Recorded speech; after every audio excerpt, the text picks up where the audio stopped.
Star Wars fans all across the galaxy. This is Uneducated Star Wars Talk, brought to you by the Uneducated Network. I'm your host, Chris Lambert, and thanks for making me a part of your day. Now, if you watched my last episode, you know that episode 9 had a big vacancy in his director's chair that Colin Trevorrow and Lucasfilm decided to part ways because of creative differences. Well, yesterday they announced that JJ Abrams, director of Episode 7, The Force Awakens, is stepping back in to finish up Episode 9. He's going to write and direct it. And this was pleasing to the ears because it was somebody that, Kathleen Kennedy and Lucasfilm, they're not going to butt heads with. It shouldn't be no more of these PR problems with at least this movie, at least. They had a good relationship during The Force Awakens, from what I heard. So this was not an obvious choice, but maybe a safe choice. And I don't want to say that word safe as in using it in a negative way, but this was a safe choice because they have a they clearly have a relationship with JJ already. He brought him a successful movie, one of the most successful movies in movie history. So it was not a no-brainer, but you can understand why they chose to go JJ Abrams' way. Which concerns me, not strikes me, what concerns me about JJ is his writing. And that's not to say he can't write or he's not a good writer. I don't know if he's a good writer. I know he's a great director. I liked it. I love The Force Awakens. I know Lawrence Kasdan had a big hand in writing that script and everything. So I want to see more so what his credentials is in the writing form. I know he's a great director. I love The Force Awakens, like I said. Loved Star Trek In the Darkness. He has a big hand in producing a lot of the other Star Trek movies, and I like those. So his directing chops, I'm not too concerned about that. It's just the writing part of the story. Want to focus. Interested to see how that turns out. I'm sure they wouldn't give him those duties if they didn't have the utmost confidence in his writing ability. They wouldn't just leave him to close out the trilogy with somebody they didn't have faith with. And like I said, he brought us the most financially successful movie in American history. So we can pretty much put our faith in JJ. And I'm curious to see how it turns out.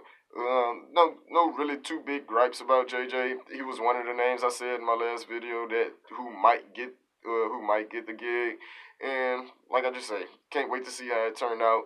They end up moving the date back from the May date. I forget the actual date, but I know they was targeting to release episode 9 in May, but they end up pushing it back to December. And I'm okay with that because I like my Star Wars movies in December. It worked so far, having Star Wars around the holidays, so keep that up. But that's all with that. You got J.J. Abrams taking back over not taking back over, but you got J.J. Abrams taking over episode 9. And that was soothing news because now you don't have to worry about them butting heads with another director. It's somebody that Kathleen Kennedy herself gets along with well. They have history, like I said, with episode 7. And JJ has even had history with George Lucas himself, so he's in the Lucasfilm family. So, like I said, it made sense that they would pick JJ. But enough of that. I started the book Liea Princess of Alderan, and I'm not finished with it yet. I'm at least a quarter way through it. I forgot how long the book is, but it is great. Claudia Grey strikes again. She is now, at least from what I can tell now, she's 3 for 3 in Star Wars writing. She clearly is one of the best Star Wars writers in the land right now, and all her books are entertaining, greatly written, and this book follows suit. It's more of a political book from what I can gauge into it. It's Leia's dealing with the politics as being younger, and I love a lot of the connections even to The Last Jedi that we getting already in the book. We got Vice Admiral Holdo, Laura Dern's character in The Last Jedi. She's in the book as a youngin around Princess Leia's age because I forget what planet she's from, but she's from one of those core planets that's big to the Empire. And she's a bit odd in the book from where I've gotten right now, but I'm interested to see how her and Leia relationship further on and seeing them work together in The Last Jedi.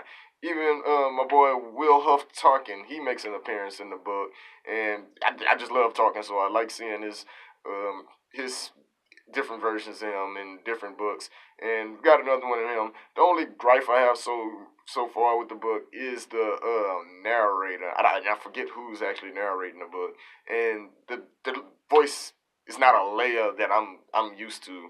So that took some adjusting in my ears, getting used to a different sound pitch for Leia and all those type of things. It's just not the Leia I'm used to hearing in other books that Leia's in. Her voice really on point. But in this one, it's a bit weird. Not to say that the narrator's voice is weird, but it's a weird take on Leia. It's not one I've heard before. But in all, great book so far. Can't wait to get more deep into it. Even from where I'm at in the book, which isn't too far, is a great book so far. Claudia Grey, like I said, one of the best Star Wars writers, probably the best Star Wars writers in the literature thing right now. So check that out if you can. And that's about it today. This will be a short video, short and sweet, straight to the point. Once I get done with Leia, I'll try to do a more in-depth review for y'all, let y'all see. And y'all check that book out too, because like I say, Claudia Gray, her writing will amaze you. It keeps you in the book, keeps you entertained and interested, and you want to know more. You want to know what happens next. She's just a great writer, one of the best Star Wars writers. But like I always say, the biggest thing why I do these videos is to know, what do y'all guys think?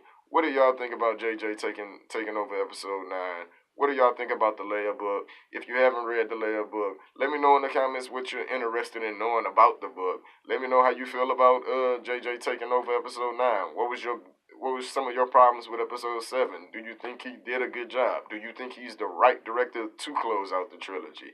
Let me know in the comments. As always, leave a like, share the page, leave a like on Facebook.